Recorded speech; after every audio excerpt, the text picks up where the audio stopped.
Cette série photographique sur la Deûle, c'est un long souvenir,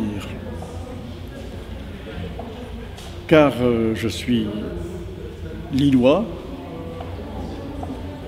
et j'ai habité très longtemps à Lambersart, au Pavillon Bleu, dont on peut voir les photos dans la vitrine. Le Pavillon Bleu se trouvait donc au coin de l'avenue d'Hippodrome et de l'avenue de Soubise, donc en bordure de la Deûle. Et les fenêtres de ma chambre de jeune homme, dont j'ai fait cette photographie que vous allez voir là, donnaient sur la Deûle. Et toute mon enfance a été bercée par la Deûle, par le bruit des trompes que faisaient les bateliers pour faire tourner le pont. Car il y avait à cette époque-là un pont tournant, qui a été remplacé depuis par un énorme pont, qui est le pont d'Hippodrome, je crois. Et donc, j'étais très marqué par ça. Il y avait aussi un petit train électrique qui tirait les péniches. Je ne sais pas s'il existe encore, c'est possible.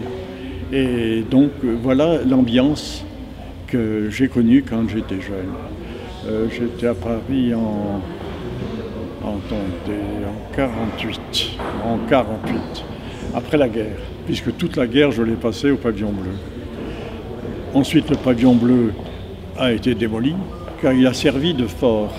Et quand, après avoir évacué, comme on disait à l'époque, nous sommes revenus au Pavillon Bleu, ma famille et moi-même, eh bien, il y avait des morts enterrés dans le jardin, qui était une terrasse en fait, car ce Pavillon Bleu, c'était une espèce de guinguette où les Lillois venaient et se mangeaient des frites et puis écoutaient des chansons, parce que les gens chantaient beaucoup à l'époque. Donc voilà ce qu'était le Pavillon Bleu et ce qu'était l'ambiance à cette époque-là. J'ai voulu retourner là-bas et revoir, me pencher un peu sur mon passé.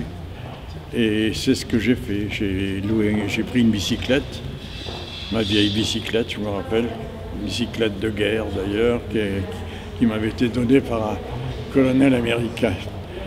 Et donc j'ai chargé la bicyclette et voilà parti. J'ai remonté la Deûle. Et j'ai fait ces photos.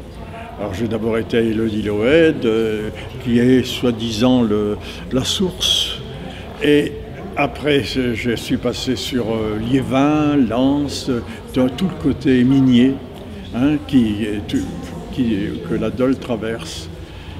Et j'ai fait ces photos. Et cette ambiance que vous pouvez voir dans les photos, qui était à l'époque cette ambiance industrielle et aussi campagnarde, parce qu'il y a toujours eu dans le Nord des champs et en même temps que des usines et la mine. Oui, il y a pas mal de photographies du Nord. J'ai participé à une exposition au centre photographique de CRP du Nord-Pas-de-Calais, où j'avais une exposition, pas que sur le Nord, mais il y avait aussi des photos du Nord, dont celle sur la Deûle, quelques-unes sur la Deûle. Si bien que, oui, il y a une photo spécifique, le Nord est représenté. Et quand je vois ici les photos de la collection Blancard-Evart, qui sont en face, là, que je vois, une magnifique photo d'ailleurs, ancienne, hein, qui date de 1800, je ne m'en rappelle plus, mais c'était 1830, je crois, ou plus tard, 1850. Et je retrouve exactement les ambiances et je retrouve exactement ce que j'ai connu. Pas tout à fait quand même, parce que je n'étais pas né là. Hein. Mais il y avait cette ambiance-là. Aujourd'hui, je reviens à Lille et tout est vraiment changé. Lille a pris une expansion extraordinaire, je ne retrouve rien. C'est le nom des rues, hein, toutes ces rues que je parcourais pour aller au lycée ont changé, quoi, puisque je faisais beaucoup de bicyclettes. Hein. Et tout ça est complètement différent. Et je dois dire que je suis très content de voir les photos exposées ici à l'Hospice Comtesse. Hein. C'est quand même un lieu mythique, hein, de Lille. Dans le Vieux-Lille d'ailleurs, en plus, qui a été complètement rénové.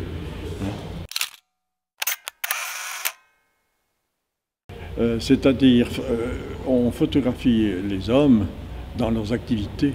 Hein. On photographie donc en même temps, on photographie les lieux des activités. Donc c'est ce qui fait le reportage humaniste, c'est ça. Vous le retrouvez chez Cartier-Bresson, vous le retrouvez sur tous ces... Je vais citer. Hein. Et j'ai d'ailleurs exposé à la Bibliothèque nationale dans l'expo qui s'appelait les photographes humanistes. Le terme photo humaniste est assez récent quand même, je crois. Hein, il doit dater de 1900, je sais pas qui a utilisé. Je crois que c'est quand même Madame de Thézy, à la Bibliothèque historique de la ville de Paris, qui avait fait une exposition qui s'appelait les photographes humanistes. Moins, c'est plus tout à fait la même approche. Je crois que la télévision a dû faire évoluer beaucoup le regard. Je vois beaucoup de portraits, par exemple, hein, ou de photos de portraits. Je vois beaucoup comment dirais-je, de photos de studio. Hein. Et il y a aussi la photo comment dirais-je, qui n'est pas figurative du tout, où il n'y a pas d'homme. Hein. C'est autre chose, quoi. Et ça se rapproche un peu de l'art contemporain. Hein. Vous voyez, et ça, c'est normal.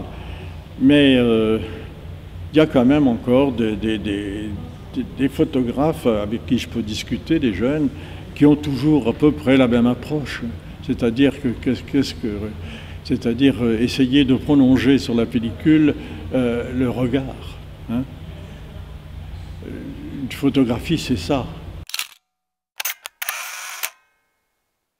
Moi, j'ai travaillé toujours dans la rue, la nuit, sans lampe, sans, comment dirais-je, je ne sais pas s'il y en a ici, hein, mais sans, comment dirais-je, sans flash, hein, puisqu'on ne faisait pas de flash. Le flash, hein, c'était réservé simplement aux photographies pour les journaux, quoi, vous voyez. Bon, j'en ai fait quand j'ai fait de la photographie politique et tout ça. Mais sinon, par exemple, j'ai couvert des manifestations de nuit comme ça, hein, en ouvrant, je sais pas, je ne me rappelle plus, mais enfin, on ouvrait à 2,8, 1,8, hein, et on surdéveloppait un peu la pellicule, qui était une pellicule à 400 peut-être en dernier. Et mais avant, c'était 320, donc il fallait forcer. Hein. Mais ça, je connaissais puisque j'avais fait un peu de labo, donc je savais comment ça pouvait se faire. Mais ça donne une ambiance différente aux photographies. Par exemple, j'ai fait toute la mine de Merlebach, notamment, uniquement avec pas les projecteurs, mais les lampes des mineurs qu'on avait sur le casque. J'étais moi-même habillé en mineur, c'est une photo d'ailleurs, avec un casque, et c'était comme ça que je dirigeais un peu avec la tête, je dirigeais un peu la lumière sur les gens que je voulais photographier. Eh bien, c'est Françoise Pagliot qui m'a contacté, hein, parce qu'elle connaissait le